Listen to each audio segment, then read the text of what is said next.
Notre Dieu, notre Père, on te remercie encore une fois du privilège d'avoir la vie, d'avoir la santé et d'avoir la liberté pour pouvoir proclamer ta parole. Et alors que je m'adresse à ton peuple, je prie pour que ton esprit puisse diriger mes paroles et que ces paroles qui seront prononcées, étant les tiennes, puissent toucher le cœur de ceux qui vont entendre. Accorde-nous cette grâce et on prie au nom de Jésus. Amen. Alors, la lecture de la parole de Dieu aujourd'hui se trouve dans la deuxième épître à Timothée au chapitre 3. Et je vais lire les versets 1 à 5. Il est écrit: « Sache que dans les derniers jours, il y aura des temps difficiles, car les hommes seront égoïstes, amis de l'argent, vantards, orgueilleux, blasphémateurs, rebelles à leurs parents, ingrats, impies, insensibles, implacables, calomniateurs, violents, cruels, ennemis du bien, traîtres, emportés, aveuglés par l'orgueil, amis du plaisir plutôt que de Dieu. Ils auront l'apparence de la piété, mais renieront ce qui en fait la force. Éloigne-toi de ces gens-là. » Que l'Éternel bénisse la lecture de sa parole.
Alors bonjour chers frères et sœurs, ça me fait plaisir d'être avec vous aujourd'hui, de pouvoir, au travers de cet écran, vous présenter la parole de Dieu.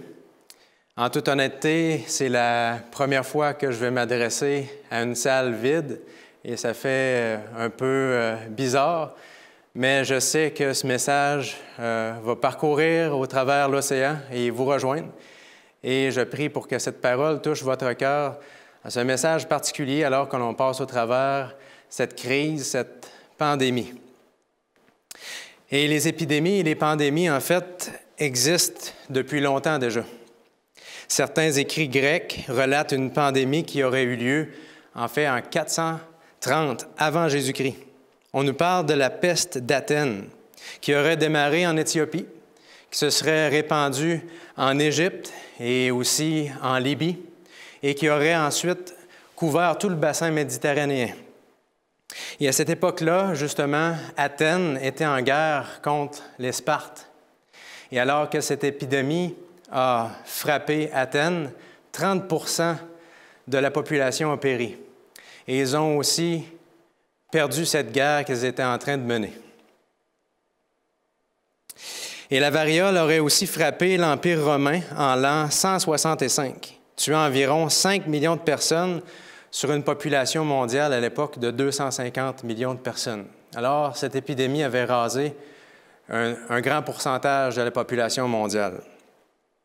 Et la peste de Justinien a fait périr durant 2 siècles entre 30 et 100 millions de personnes, soit 30% de la population mondiale à l'époque. Et durant le 14e siècle, la peste noire frappe près de 200 millions de personnes dans le monde, dont près de 50% de la population européenne. Face à cette montée des épidémies dans notre monde, certaines mesures préventives vont apparaître, donc ce n'est pas nouveau ce que l'on vit aujourd'hui, pour diminuer la propagation du virus. À Venise, au 15e siècle, on placera, après la peste noire, certains bateaux en quarantaine pour éviter la propagation du virus. Au 16e siècle, avec le développement des bateaux de plus en plus performants, l'Europe part en direction de l'Amérique et elle va importer avec elle la maladie, dont la variole. Et l'inverse s'est aussi produit alors qu'un peu plus tard, l'Amérique est partie en direction de l'Europe et elle aussi, elle a partagé ses maladies, dont ces maladies transmissibles sexuellement comme la syphilis. Les pandémies de choléra ont aussi frappé durement notre monde et dès le 19e siècle.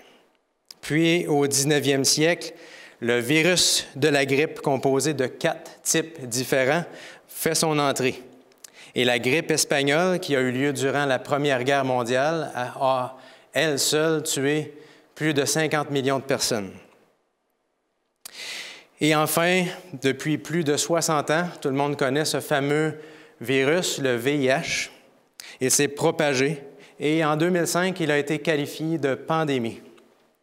Et durant les 30 dernières années, le VIH a fait plus de 30 millions de victimes. Et encore aujourd'hui, le VIH, il y a 40 millions de personnes qui sont porteuses de ce virus. Alors que ce soit la peste, le choléra, la tuberculose, la malaria, la lèpre, le VIH, la grippe, pour ne nommer que ceux-là, ils sont tous encore présents aujourd'hui. Et malgré les vaccins, malgré l'avancement technologique, il y a encore des millions de victimes qui se font à chaque année. Et vous savez, toutes ces épidémies qui se transforment facilement et se propagent rapidement en pandémie en inquiètent plus d'un. Riches ou pauvres, jeunes ou vieux, blancs ou noirs, libres ou esclaves contemporains, tous, sans exception, sont frappés par la crise. Et lorsque l'on parle de crise, on parle, par la force des choses, on parle aussi de peur. L'homme a peur car, comme à chaque crise, il y a des inquiétudes, il y a des peurs qui vont venir dans le cœur de l'homme. Certains, dans leur peur ou dans leurs inquiétudes, vont injecter des milliards de dollars dans l'économie pour éviter que l'économie s'effondre. D'autres désirent que tous les équipements de sécurité soient rassemblés et conservés uniquement pour leur pays. D'autres vont se creuser des abris souterrains pour leur permettre de survivre pendant des années alors qu'il y a des calamités qui se produisent au-dessus de leur tête. Et d'autres, peut-être, voudront agrandir leur jardin afin de leur permettre de passer au travers des famines, ne sachant pas ce qui arrivera durant les prochaines années. Et la parole de Dieu nous parle, dès le début jusqu'à la fin, de l'intervention divine durant toutes ces crises qui vont sévir au cours de l'histoire de l'humanité. Alors que ce soit des tremblements de terre, que ce soit des pestes ou des guerres, comme nous parle le chapitre 24 du livre de Matthieu, Dieu, éventuellement, va mettre un terme à toutes ces crises. Et ces crises ne sont en quelque sorte que des signes précurseurs du prochain retour de Jésus. Et ces signes, la parole de Dieu nous dit qu'ils vont augmenter.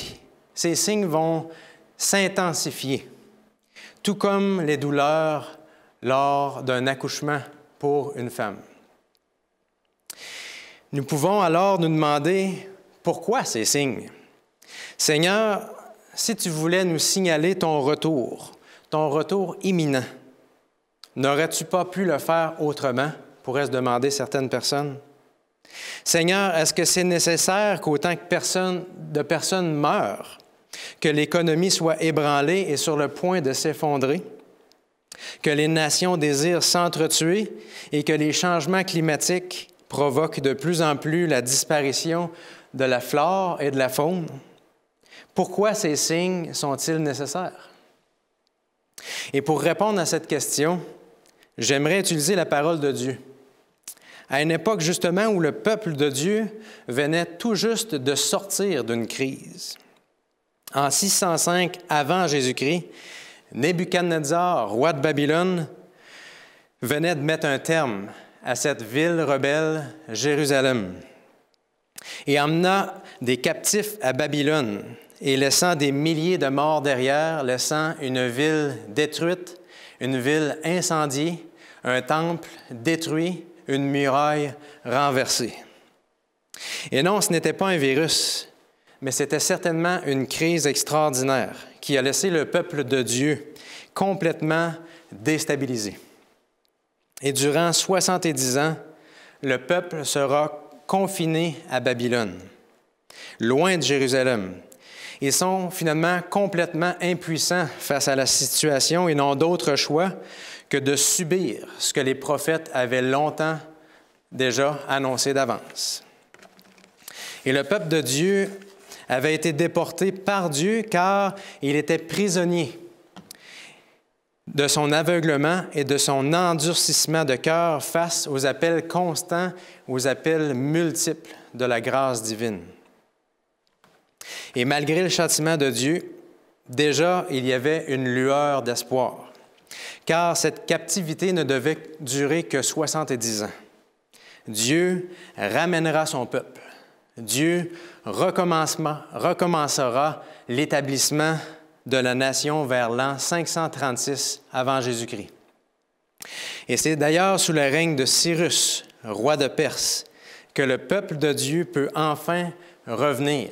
Et 50 000 personnes ont pris cette décision de revenir et de suivre ces deux leaders, c'est-à-dire Zorobabel et Josué, pour entreprendre cette lourde tâche que de reconstruire le temple qui avait été détruit par Nebuchadnezzar et qui avait été laissé en ruine pendant 70 ans. Dieu avait préparé le cœur du roi depuis longtemps, le cœur de Cyrus, avec l'aide de qui? Son fidèle prophète Daniel.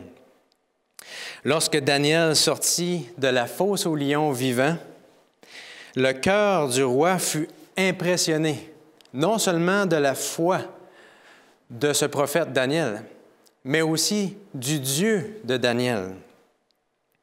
Et il ne savait pas que très bientôt, ce Dieu allait lui demander de laisser partir son peuple de Babylone pour reconstruire ce temple. Et cette œuvre miraculeuse de Dieu a permis au peuple de redémarrer la construction du temple. Et malgré les pleurs, malgré l'ingratitude de certains d'entre eux, plusieurs étaient reconnaissants de la bonté divine, qu'enfin cette crise était terminée. Enfin, ils pouvaient avoir l'espoir de reconstruire ce temple qui avait été détruit pour certains d'entre eux devant leurs yeux. Plusieurs étaient reconnaissants de cette bonté divine parce qu'ils étaient enfin sortis de cette crise. Et alors que les travaux avançaient et que le nom de l'Éternel était loué, les Samaritains ont espéré pouvoir s'intégrer dans cette œuvre. Et c'était malgré leurs différences au niveau des croyances et, disons-le, au niveau aussi de leur façon d'adorer qui était ni plus ni moins idolâtre. Et Zorobabel s'est donné le droit de leur faire comprendre qu'il n'était pas possible qu'ils participent à cette œuvre. Premièrement, parce que Dieu avait été très clair dans sa parole que non, il était possible que ce soit que le peuple de Dieu qui participe à cette œuvre. Et d'ailleurs, le décret aussi de Cyrus était clair en ce qui concerne cela. Puis les Samaritains étaient frustrés. Ils ont commencé à répandre leur mécontentement. Ils sont devenus hostiles. Ils ont commencé à intimider le peuple de Dieu et ils tentaient par tous les moyens possibles de les décourager. Et ces découragements étaient devenus, si on veut, comme un certain virus dans l'air qui s'est propagé à travers le peuple de Dieu. Alors que ces 50 000 Juifs revenus de Babylone avaient entrepris cette œuvre presque surhumaine, ils ont abandonné l'œuvre suite à l'intervention des Samaritains pour faire échouer le projet par leurs moyens de leur ruse. Alors, c'est comme si ce virus que j'ai nommé COVID-519, parce que c'est en 519 que ce virus du découragement s'est propagé. Alors, c'est comme si ce virus avait infecté les 50 000 personnes, incluant Zorobabel et Josué. Tous avaient été infectés. Le peuple de Dieu n'avait pas pu profiter de cette porte ouverte par le ciel, alors que le ciel intervenait personnellement, alors que l'ange Gabriel travaillait pendant 21 jours pour garder cette porte ouverte, alors que Michel est descendu lui-même, le peuple de Dieu a abandonné l'œuvre. Tous avaient été infectés. Et ils allaient être finalement paralysés. Jérusalem est paralysée, et on va dire en confinement. Non pas pendant 14 jours, mais pendant plus d'1 an. Mais que faisait donc le peuple de Dieu alors que le temple était détruit, que la ville était détruite, que la muraille était détruite? Que faisait ce reste qui revenait de Babylone? J'aimerais vous lire une citation tirée du livre « Prophètes et rois » à la page 433. Il est écrit ceci. « Pendant plus d'1 an, les travaux furent interrompus et presque abandonnés. Les gens restèrent chez eux et s'ingénièrent à acquérir des biens matériels. Mais leur situation était déplorable. Malgré tout leur travail, ils ne prospéraient pas. Les éléments mêmes semblaient conspirer contre eux. La sécheresse détruisit leur récolte. Dieu avait accordé des fruits sauvages et cultivé du blé, du vin, de l'huile comme témoignage de sa faveur. Mais comme ils usèrent de ces dons généreux d'une manière égoïste, Dieu leur retira ses bénédictions. Telle était la situation au début du règne de Darius.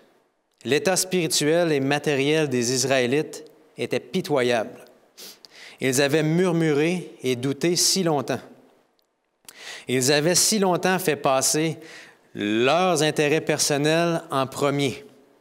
Ils s'étaient tellement désintéressés des ruines du temple qu'un grand nombre avait perdu de vue le dessein de Dieu de rétablir son peuple en Judée. Il disait, « Le temps n'est pas venu. Le temps de rebâtir la maison de l'Éternel n'est pas venu. » Le peuple de Dieu, finalement, s'était de nouveau replié sur lui-même. Il avait abandonné la mission que le ciel lui avait confiée et avait mis toute son énergie à s'enrichir. Les prophètes Agé et Zacharie furent envoyés par Dieu pour faire face à cette nouvelle crise. Il leur rappelait que le temple de Dieu et la mission étaient leur priorité. Le peuple de Dieu s'était replié. Et on peut lire cette histoire dans le livre d'Agé, au chapitre 1, et les versets 4 à 6. Agé 1, 4 à 6 nous dit ceci. « Est-ce le moment pour vous d'habiter vos maisons lambrissées quand ce temple est détruit? Voici ce que dit maintenant l'Éternel, le Maître de l'univers. Réfléchissez attentivement à votre conduite. Vous semez beaucoup et vous récoltez peu. Vous mangez et vous n'êtes pas rassasiés. Vous buvez et vous n'êtes pas désaltérés. Vous êtes habillés et vous n'avez pas chaud. Le salaire de celui qui travaille tombe dans un sac percé. Ainsi, le peuple de Dieu fut confronté à la réalité. Leur infidélité concernant leur talent, leur infidélité concernant leur soutien financier et leur présence qui avait été négligée, tout cela avait compromis la reconstruction du temple. Dieu a à son tour intervenu. Il a interrompu leur plan. Leur plan qui était de s'enrichir et de ne penser qu'à eux-mêmes. Il envoya la sécheresse sur le pays et leur retira la bénédiction, nous dit la parole. Et Dieu leur dit, « Pourquoi avez-vous fait si peu de cas de moi? Avez-vous fait si peu pour moi? Pourquoi vous inquiétez-vous au sujet de vos demeures et vous désintéressez-vous au sujet de mon temple? Où est le zèle que vous témoignez autrefois pour la reconstruction du temple? Qu'avez-vous gagné en ne vous occupant que de vous-même? Votre désir d'échapper à la pauvreté vous a conduit à négliger le temple, mais cette négligence vous a apporté ce que vous redoutiez. » Ce passage, on le trouve dans Prophète et Roi à la page 434. Les Israélites prirent le message de Dieu très au sérieux et ils se repentirent. Ils avaient compris que le désir d'échapper à la pauvreté en négligeant l'œuvre du Seigneur avait amené sur eux la pauvreté. Eux-mêmes avaient amené la pauvreté sur eux. Leur propre négligence pour la cause de Dieu était donc la source de leur propre malheur. Et qu'en est-il aujourd'hui? Se peut-il que ces crises dans lesquelles nous sommes plongés puissent avoir un lien avec notre implication dans la mission, avec notre soutien financier pour la cause de Dieu et avec nos énergies à vouloir se protéger de la famine et des catastrophes qui peuvent venir? Est-ce que c'est possible que l'on revive ces mêmes événements sous une autre forme? Et vous savez, certains économistes prévoient une crise financière suite à tous ces efforts qui sont déployés pour éviter que l'économie mondiale s'effondre. Certains économistes disent « Nous arrivons bientôt dans une crise financière ».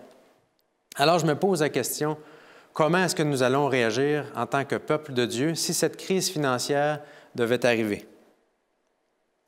Et vous savez, les statistiques récentes, avant même que cette crise dans laquelle nous sommes démarre, les statistiques parlent vraiment fort. Selon les données présentées en 2018 par Timothy Aka, qui est trésorier adjoint à la Conférence générale de l'Église adventiste du 7e jour, il a présenté ça en 2018, dans un sondage réalisé sur les adventistes en Californie, 66 % des membres d'Église les plus âgés, c'est-à-dire environ 80 ans dans cette tranche d'âge-là, 66 % de ce groupe d'âge-là rendent leur dîme, pas les autres. Le groupe suivant, un peu plus jeune, 61 % rendent leur dîme. Le groupe suivant, ceux qui sont âgés entre 50 et 59 ans, 59 % rendent leur dîme. La catégorie suivante, 41 %. La catégorie suivante, la génération X, 33 %. Ensuite, la catégorie suivante, 27 %.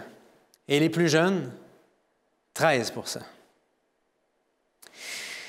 La situation économique de ces gens, selon un sondage réalisé par le CNBC, démontre que 78 % de ceux qui rendent leur dîme entre 30 et 40 % de leur groupe d'âge, donc 78 % de ce groupe-là, sont en fait en train d'attendre leur chèque de paie d'une semaine à l'autre. S'ils n'ont pas leur chèque de paye, ils sont dans des gros problèmes. Et d'ailleurs, 56 % d'entre eux diront qu'ils en ont au-dessus de la tête, des dettes. Ce constat nous montre qu'avant même l'arrivée d'une crise économique, qui arrivera un jour ou l'autre, soyons honnêtes, le peuple de Dieu se retrouve dans une situation financière extrêmement difficile. Et non seulement ils sont dans une situation financière extrêmement difficile, mais il est aussi infidèle envers Dieu. Car la majorité ne rendent pas la dîme que Dieu s'attend de recevoir d'eux. Vous vous dites peut-être, Michael, est-ce que tu penses que c'est vraiment le bon moment de nous parler de ça, de l'état des finances de l'Église et de la fidélité du peuple de Dieu dans les dîmes et les offrandes, alors que on se retrouve dans une crise et que dans le pays où nous vivons, déjà 1,5 million de demandes de chômage ont été déposées? Tu n'aurais pas pu choisir un meilleur moment. Eh bien, en étudiant la parole de Dieu, je rencontre deux prophètes. Un qui s'appelle Zacharie et l'autre qui s'appelle Agé, et qui parle de la part de Dieu, et c'est exactement pendant la crise qu'ils viennent présenter ce message. Et ils traversaient d'ailleurs une crise économique parce que le texte nous dit qu'il y avait une sécheresse sur tout le pays et que leur récolte ne rapportait plus rien et que leur travail, leur revenu tombait dans un sac percé. Ces gens étaient dans une crise économique. Et Dieu, à ce moment même, envoie deux prophètes pour leur parler en ce qui concerne cela. Et vous savez, le coût de la vie ne cesse d'augmenter. C'est une réalité que l'on vit aujourd'hui. Nous vivons dans une période où il n'a jamais été aussi difficile, jamais été aussi dispendieux d'acquérir une propriété. C'est la réalité. Et je crois aussi qu'il y a une forte corrélation entre les crises que nous allons vivre et la condition spirituelle du peuple de Dieu. Je crois qu'il est absolument fondamental que l'homme reconnaisse sa dette envers Dieu. Dieu nous a bénis et observe si nous allons être fidèles au travers de ce qu'il nous a accordé.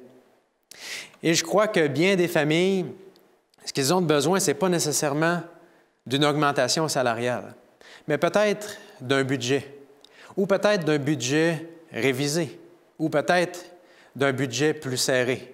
J'en sais rien.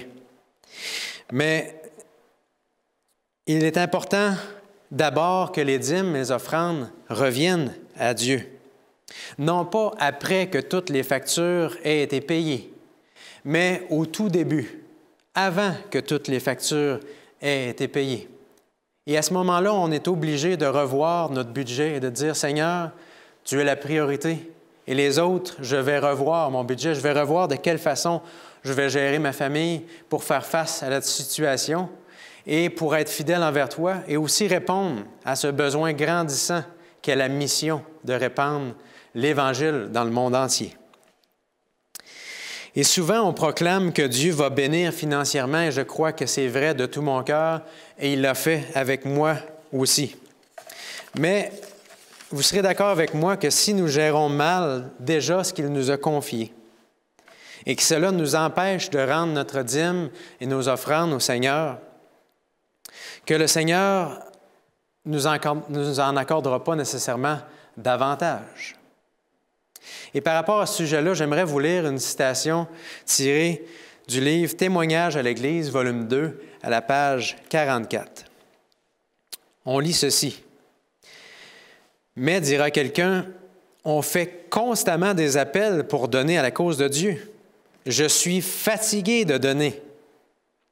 Est-ce vrai? Alors, permettez-moi de vous poser une question. Êtes-vous aussi fatigué de recevoir de la main généreuse du Seigneur? Est-ce qu'on est fatigué de cela? Vous ne cesserez d'être dans l'obligation de lui rendre la portion qu'il réclame que lorsqu'il cessera de vous bénir.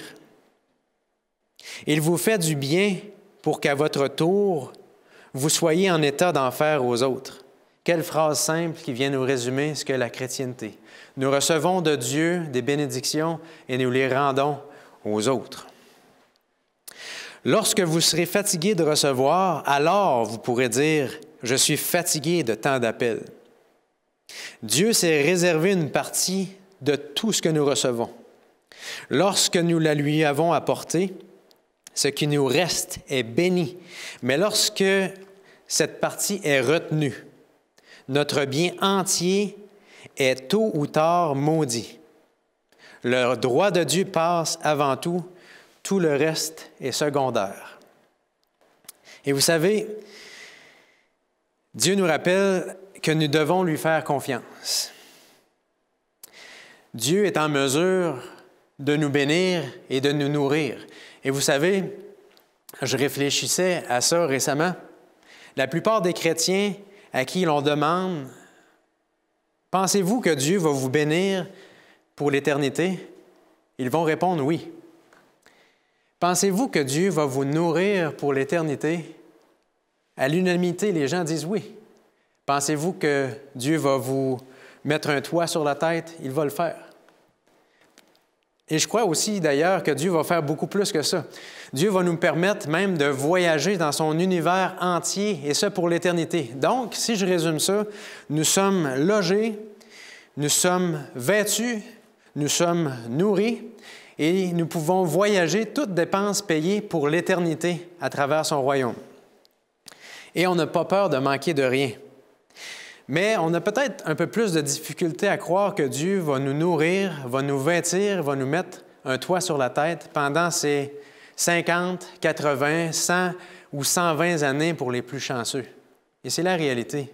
Mais ça ne fait pas de sens. Parce que si on constate que l'éternité, c'est vraiment long, des dizaines et des centaines de milliers de milliards d'années, ce n'est qu'une simple goutte dans l'océan de l'éternité.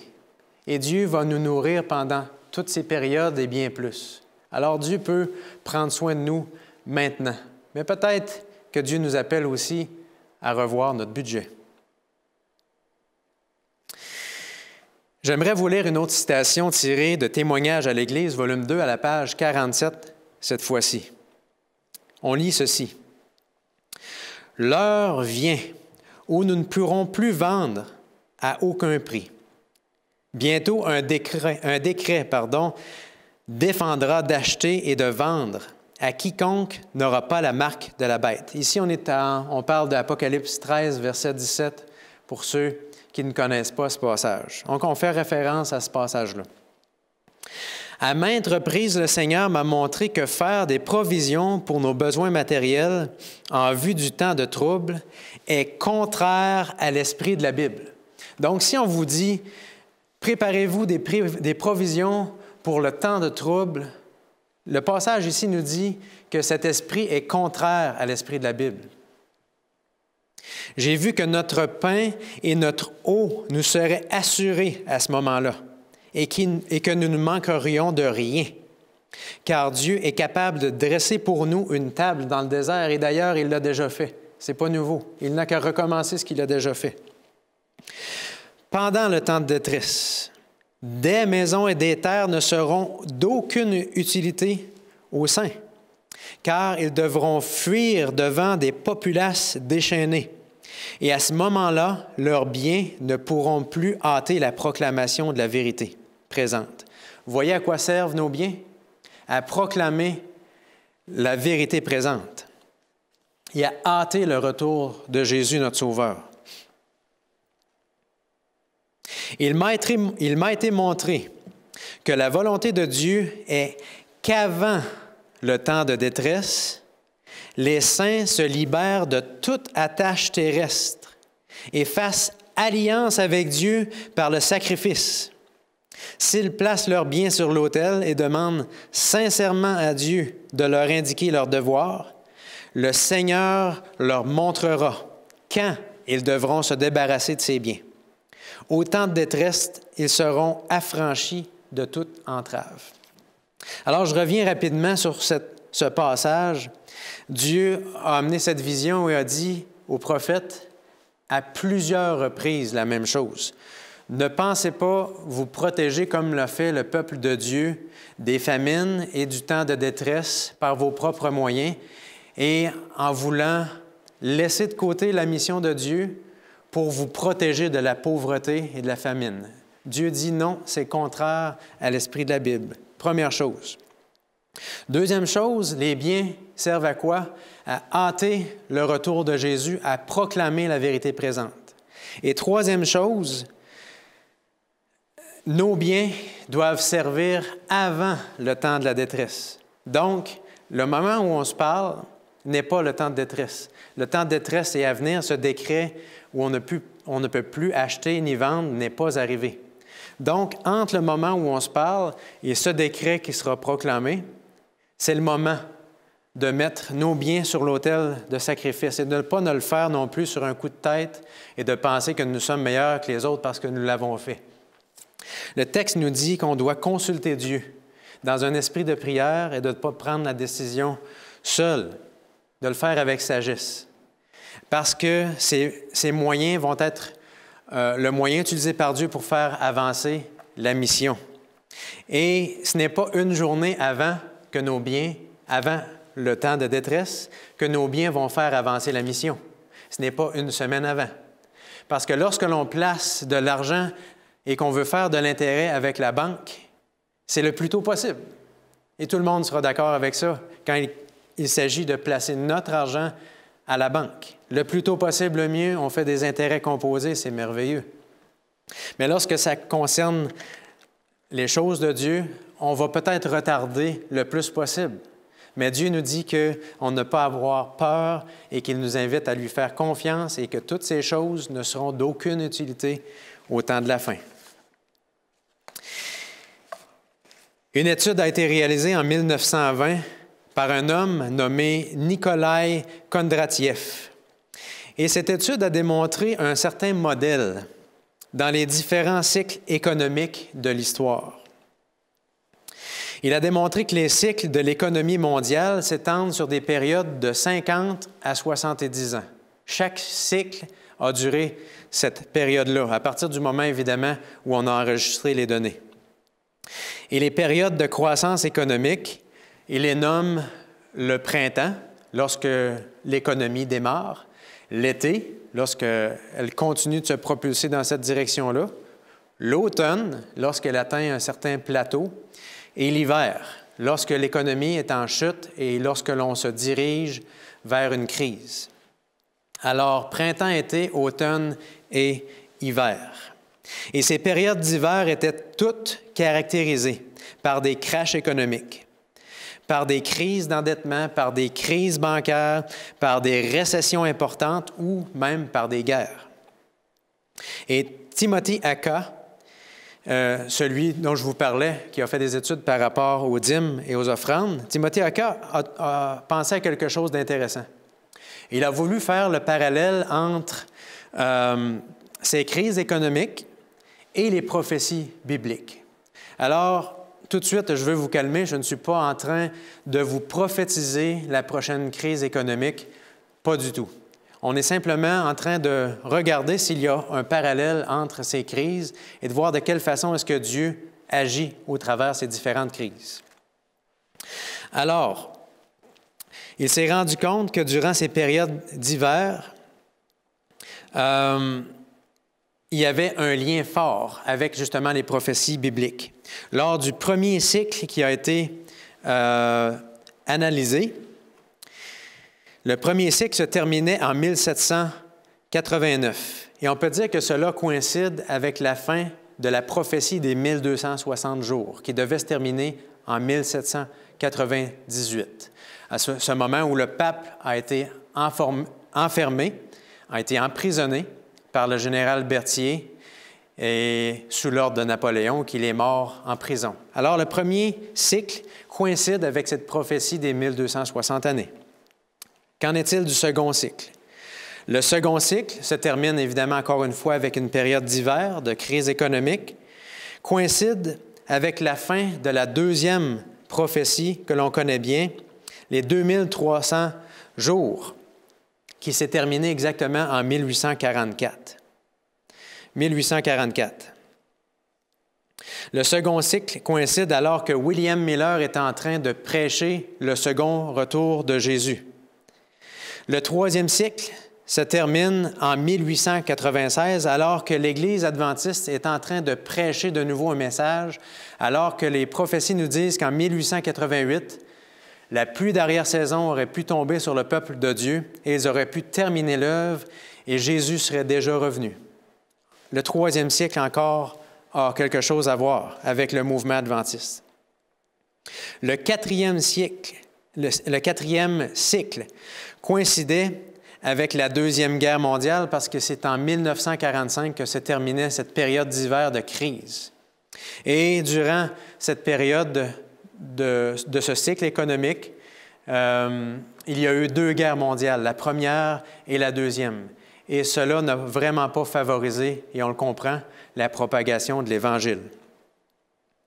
Et le dernier cycle que j'aimerais jeter un regard avec vous, on s'étire maintenant à une période d'environ 70 ans.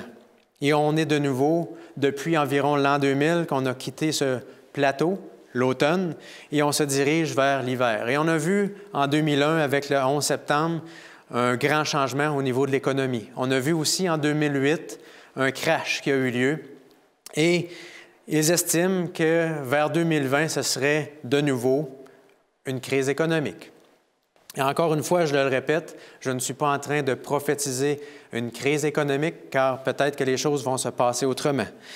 Mais j'aimerais plutôt vous poser une question.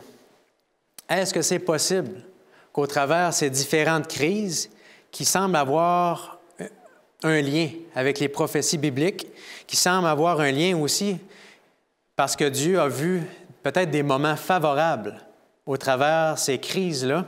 Est-ce que c'est possible que nous soyons sur le point d'entrer dans une période qui soit encore très favorable pour proclamer le dernier message que Dieu nous appelle à proclamer?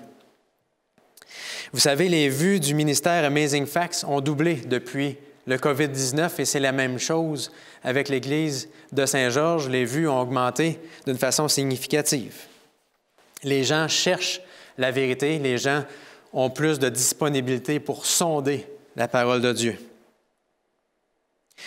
Et nous arriverons bientôt à la fin d'un cycle financier et nous entrerons peut-être tôt ou tard dans une crise financière, selon cette analyse de Kondratiev. Est-ce que c'est possible que nous avons un moment soigneusement préparé par Dieu pour terminer cette œuvre? Dieu nous appelle d'abord à la fidélité.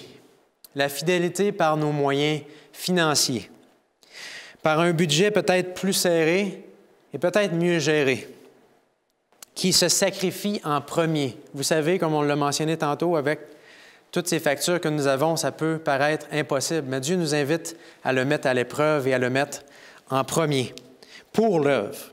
Et avec une consécration totale de nos talents aussi, pour la plus grande mission qui n'a jamais été confiée à des mortels, celle de proclamer le prochain et dernier retour de Jésus, où il vient chercher ses enfants. Et évidemment, il y aura le dernier retour où il y aura cette dernière résurrection de ceux qui n'ont pas voulu de Dieu, mais c'est cette venue de Jésus pour mettre un terme à ce monde que nous attendons bientôt. Alors, je crois que nous avons une opportunité importante devant nous. Et Jésus lui-même nous dit, justement, dans sa parole, dans le livre de Matthieu, et au chapitre 6, il y a un texte important qui nous rappelle l'importance de faire confiance à Dieu, et ce, même avec nos moyens financiers. Dans Matthieu 6, j'aimerais vous lire les versets 20 et 21. Il est écrit ceci. « Amassez-vous des trésors dans le ciel, où les mythes et la rouille ne détruisent pas, et où les voleurs ne peuvent pas percer les murs ni voler. En effet, là où est ton trésor, là aussi sera ton cœur. » Alors, c'est ma prière pour chacun d'entre nous, pour que nous puissions mettre notre trésor et avoir notre cœur aussi dans cette mission et pouvoir profiter de cette porte ouverte que le Seigneur nous fait. Que Dieu nous bénisse et nous accompagne au travers de cette crise. Amen.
Notre Dieu, notre Père, merci pour ta parole. Merci pour l'histoire. Tu nous dis dans le livre d'Ecclésiaste, au chapitre 1, le verset 9, qu'il n'y a rien de nouveau sous le soleil. Ces histoires qui sont arrivées par le passé, qui nous montrent que le peuple de Dieu avait oublié ta mission, nous concernent encore aujourd'hui. Tu nous invites de nouveau à te faire confiance, à mettre sur ton autel en sacrifice nos biens, nos talents, notre temps, tout ce que nous sommes, afin de terminer cette œuvre, afin que le plus grand nombre qui est encore ignorant de la grande crise qui vient puisse connaître la vérité, qu'ils puissent savoir que tu les aimes, qu'ils puissent savoir que tu veux les prendre avec toi eux aussi. Éternel, ton peuple non plus n'est pas épargné. Nous devons, Seigneur, revoir notre fidélité envers toi, revoir tous nos moyens et te remettre tout entre tes mains. Je prie pour que ton esprit nous touche, que tu puisses transformer nos cœurs, que tu puisses nous apprendre à nouveau à te faire confiance et que ton peuple puisse se réveiller et qu'il puisse proclamer ce dernier grand message et que, enfin, nous puissions te revoir, revenir sur les nuées du ciel et que nous puissions enfin revenir à la maison, que nous puissions enfin te voir face à face. Bénis chacune qui ont entendu ce message et je prie pour que tous ensemble nous puissions être prêts pour le jour où tu vas revenir. Reviens bientôt, Seigneur Jésus, nous t'en prions. Au nom de Jésus, notre Sauveur et Seigneur. Amen.